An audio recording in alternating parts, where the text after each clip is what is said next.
Direction is not the same as a destination, and the difference matters on a Monday morning. A destination is where you're trying to get. You may or may not arrive. The obstacles between here and there are real. The uncertainty of the path is real. And the person who begins Monday focused entirely on the destination tends to spend the first hours of the week already anxious about whether they will reach it, whether the path is right, whether they are moving fast enough, whether what they planned on Sunday is going to hold against what Monday actually produces. Direction is different. Direction is the facing, the orientation, the settled sense of which way is forward, regardless of what obstacles the path contains between here and the destination. The person with direction can encounter the unexpected Monday difficulty without losing their footing. Because their footing was not in the absence of difficulty, it was in the orientation that the difficulty has to work against. God gives direction, not always the full destination, always the facing. This is Monday, April 13th, the first day of a new week. And before this week has had a single chance to shape the interior, before the inbox presents its demands, or the calendar presents its obligations, or the Monday presents its inevitable first difficulty, you came here. To receive the direction before the day provides the pressure. That is the entire point of this hour, to be oriented before being demanded. To have the facing set before the week begins to test it. His word declares in the book of Proverbs, chapter 3, verse 6, that in all your ways submit to him, and he will make your paths straight paths.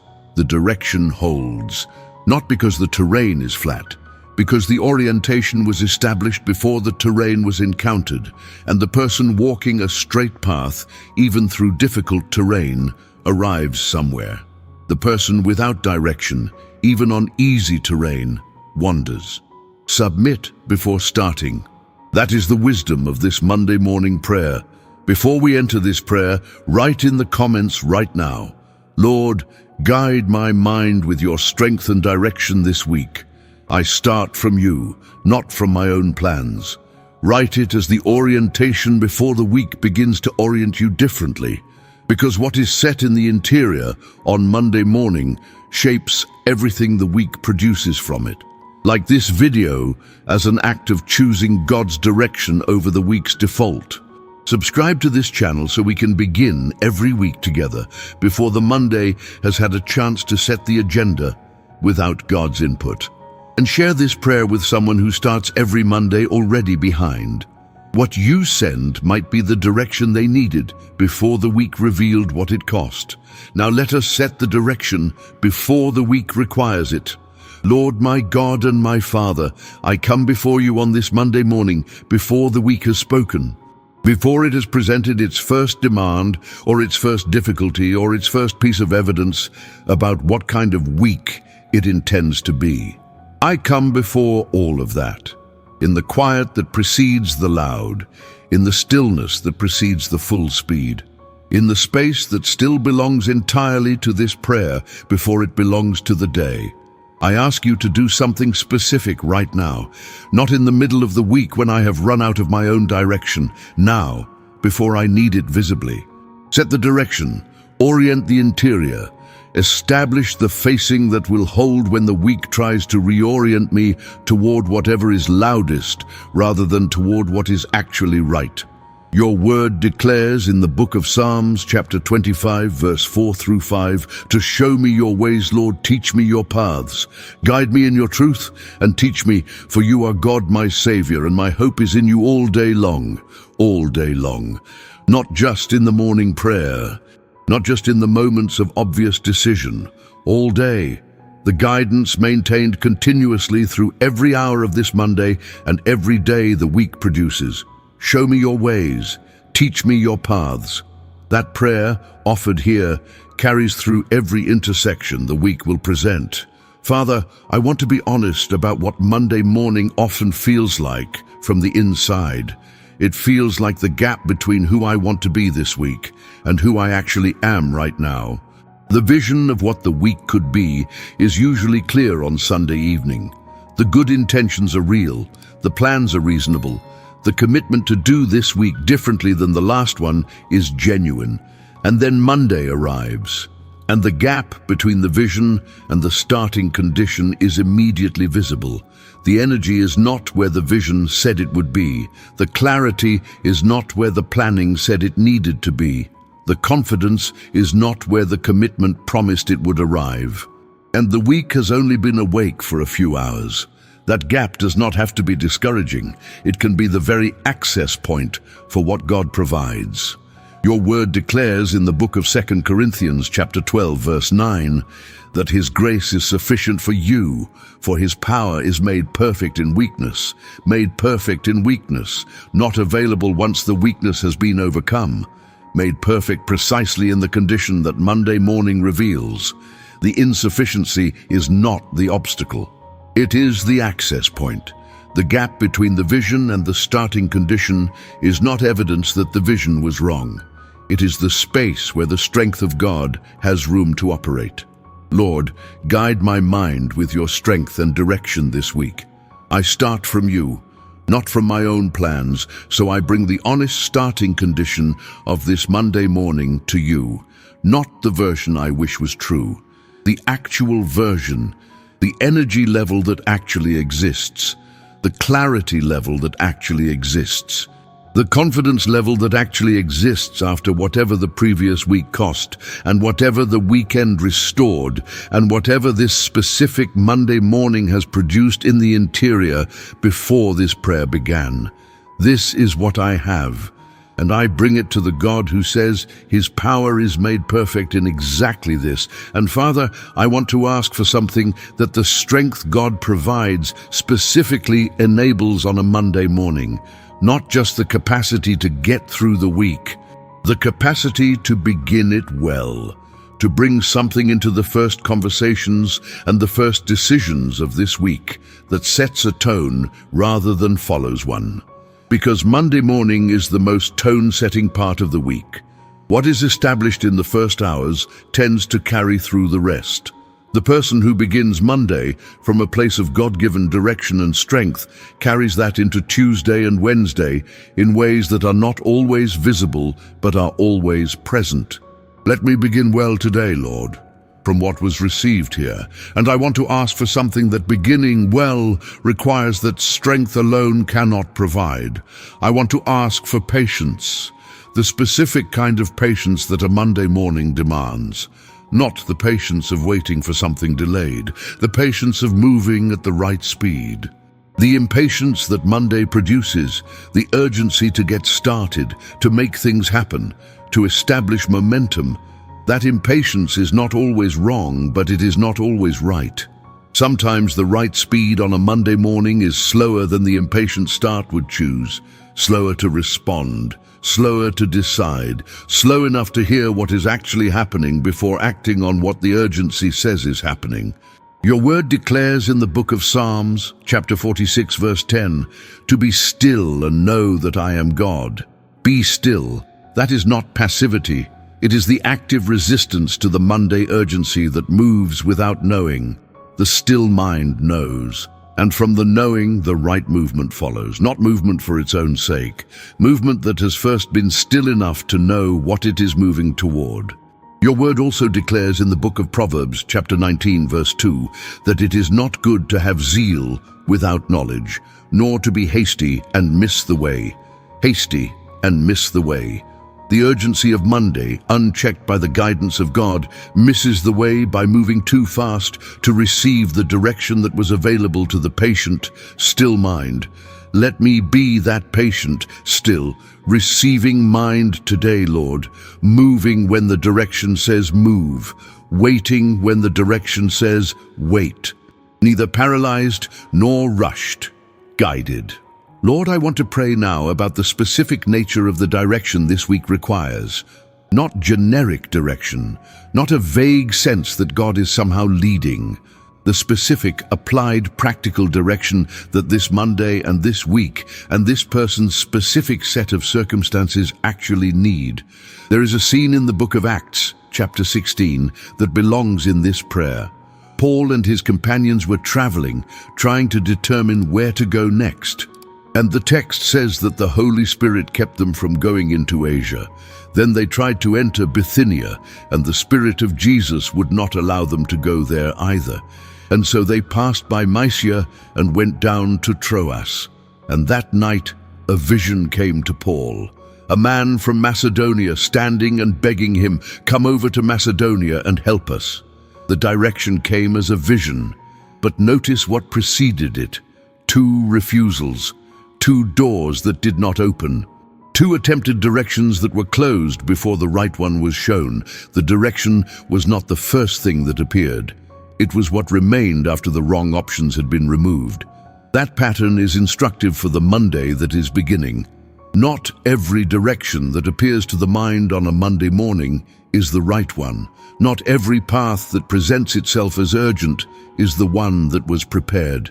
The person with a guided mind receives the closures as information rather than as frustration. The door that did not open is direction too. It is pointing away from the wrong way so the right way can be found. Your word declares in the book of Psalms, chapter 32, verse 8, that the Lord will instruct you and teach you in the way you should go. He will counsel you with his loving eye on you. Both the openings and the closings are instruction. Both the yes and the no are part of the teaching. The loving eye is on you in both, and the person who receives that teaching from both the open doors and the closed ones is being guided with a precision that the person who only wants the openings can never experience. Lord, guide my mind with your strength and direction this week. I start from you, not from my own plans. And Father, let me be a person who hears both the yes and the no this week, who receives the closed door without demanding it reopen, who treats the unexpected obstacle as potential redirection rather than failed planning, who holds the agenda loosely enough that when the direction says this is the way, I can follow it, even if the way was not the one I planned. And I want to ask for the specific quality of discernment that the week will require to distinguish between a closed door and a door that has not been opened yet, because both can look the same from the outside. Both involve an obstacle. Both involve the situation not moving in the direction the person expected, but they require different responses. The closed door needs acceptance and redirection. The unopened door needs patience and continued effort. And only a mind guided by God, submitted to his instruction, holding the loving eye on you in view, can tell the difference with any reliability. Your word declares in the book of Proverbs, chapter 16, verse 1, that to humans belong the plans of the heart, but from the Lord comes the proper answer of the tongue. To humans belong the plans. That is appropriate. The planning is good and necessary. But from the Lord comes the proper answer when the plans meet reality, the response that fits the actual situation rather than the planned situation, the word that is right for what is actually happening rather than for what was anticipated. That responsiveness, the proper answer arriving in the actual moment rather than the prepared moment, is the product of a guided mind. Let my responses this week come from that place, Lord, not only from the preparation I did on Sunday, from the continuous guidance of a God who is already in every room the week reveals. Father, I want to ask for something specific about how the direction holds through the middle of the week, because Monday's direction is clear on Monday. But by Wednesday, Monday's clarity can feel like a long time ago. The week has produced its complications. The unexpected things have arrived. The energy that was available at the start has been partially spent. And the person who began Monday with a clear sense of God's direction can arrive at Wednesday without the same clarity they started with. That is not failure. That is the invitation to return. The direction does not expire. It holds through the entire week. But the person has to keep choosing it, keep returning to the source, keep submitting the Wednesday that does not look like the Monday that was prayed over. The direction is still there. The submission is the mechanism that keeps receiving it. Your word declares in the book of Lamentations, chapter 3, verse 23, that his compassions are new every morning. New, not yesterday's compassion extended to today. Today's compassion, fresh, specific, for what this particular day requires, which means on Wednesday morning, when the Monday clarity needs refreshing, new compassion is available. On Thursday afternoon, when the week has cost more than Monday anticipated, new compassion is available. Every day the week produces, fresh provision meets the person who returns to the source. That is the week I am asking for. Not a week where Monday's prayer is sufficient for Monday through Friday. A week where Monday's prayer establishes the practice of return that makes every day of the week a day begun with God, even when the beginning is only a breath. Before the Wednesday that tests the Monday direction, before the Thursday that produces the Monday's doubt, before the Friday that asks more than Monday was sure it had, return, one breath, one turn. Lord, I need your direction again, and receive it, every time, because the compassions are new every morning, and every morning of this week is waiting with what it needs. And Lord, I want to ask for something that the practice of return produces in me over time, that a single Monday morning prayer cannot. I want to ask for the formation of a different kind of default, because every person has defaults, the automatic responses to pressure, the habitual interior positions that engage without deliberate choice when the week gets hard. And those defaults were formed by whatever was practiced most. The person who practices returning to God when the direction slips is forming a new default, not the anxious loop, not the self-reliant scramble, the turn toward God. And the person who has been turning toward God for long enough that the turn is becoming the default is a genuinely different person than the one who only turns when the crisis forces it. Let this week be one of the weeks that forms the new default, Lord. Not dramatically, incrementally, one return at a time, one breath. But Lord, I need your direction, one opening of the hands that were starting to grip.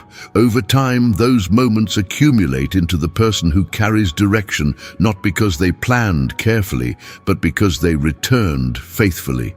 Your word declares in the book of Galatians, chapter 6, verse 9, to not become weary in doing good, for at the proper time we will reap a harvest if we do not give up. Do not give up. The harvest of the guided life is reaped by the person who kept returning, who kept submitting, who kept asking for direction even when the asking felt like it produced nothing visible. The harvest comes from the accumulated returns, from the week after week of the practice, in the proper time. Lord, guide my mind with your strength and direction this week.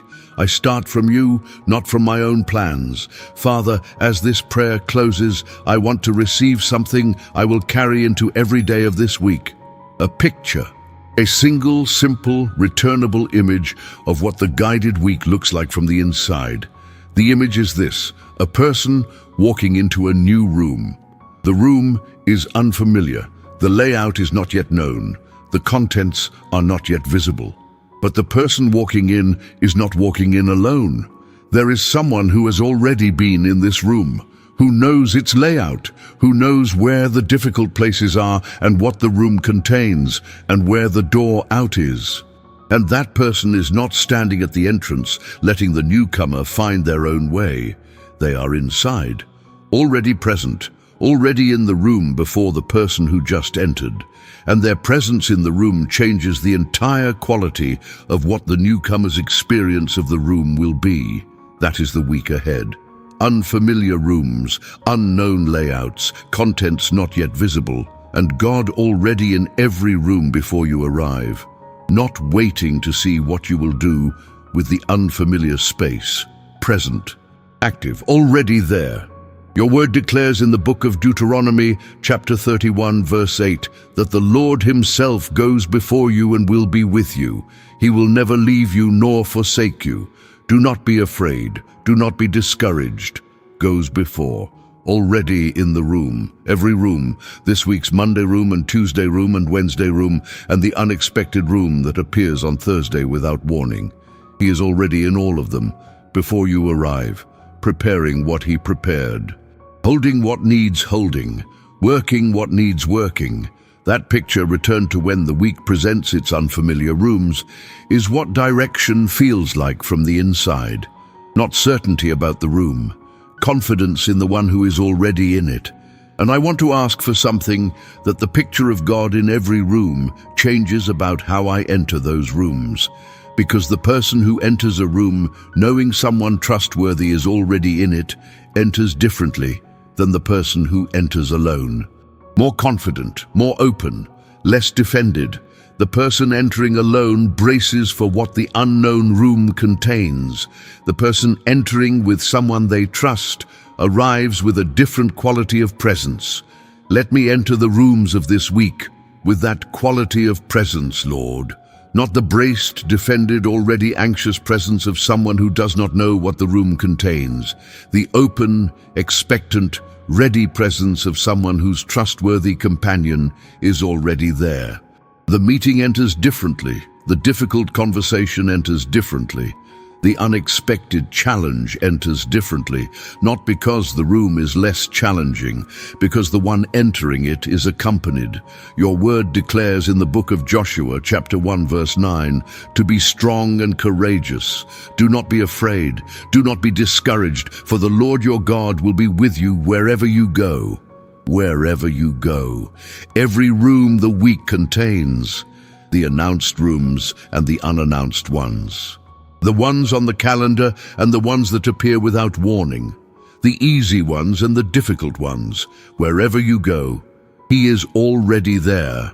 Before the you arrives, the God who goes before is present. That is not a metaphor designed to comfort. It is the literal reality of the week you are about to live. The Lord your God will be with you wherever you go.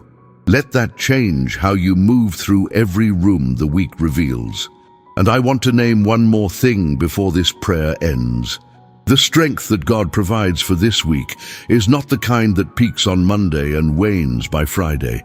It is the strength of someone who does not tire, who does not deplete, who does not reach a midweek crisis of capacity.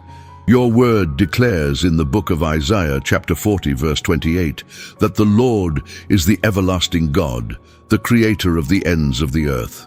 He will not grow tired or weary, and his understanding no one can fathom. He does not grow tired. He does not grow weary. The strength he provides is drawn from the source that does not run low because the weeks have been demanding. That is the strength available to the person who receives it rather than generates it, not manufactured from inside, drawn from outside. From the one who never runs out of what the guided mind needs to keep moving in the right direction. Lord, guide my mind with your strength and direction this week. I start from you, not from my own plans. That is the declaration this Monday begins from. Not from what I have that is sufficient, from the one who provides sufficiency before it is needed. Not from the confidence in the plan, from the confidence in the one who goes before the plan into every room the plan has not yet reached. Not from the momentum of a good Monday morning, from the God who holds the momentum through every morning the week produces. To everyone who prayed with me this morning, go back to the comments and write it one final time. Lord, guide my mind with your strength and direction this week. I start from you, not from my own plans. Return to that at every unfamiliar room the week presents. He is already in it. Subscribe to this channel and come back tomorrow morning. We are here every day, beginning before the week can begin without us. Share this prayer with someone who starts every Monday feeling like they are already behind. What you send might be the direction they needed before the week revealed how much they needed it. May the Lord go before you into every room this week contains before you arrive in any of them. May the direction established in this Monday morning prayer hold through every day the week produces. May the strength He provides be more than sufficient for what the week requires. And may you arrive at Friday with the quiet evidence of someone who was guided, not because the week was easy, because the one who guided it never once left the room. In Jesus' name, amen.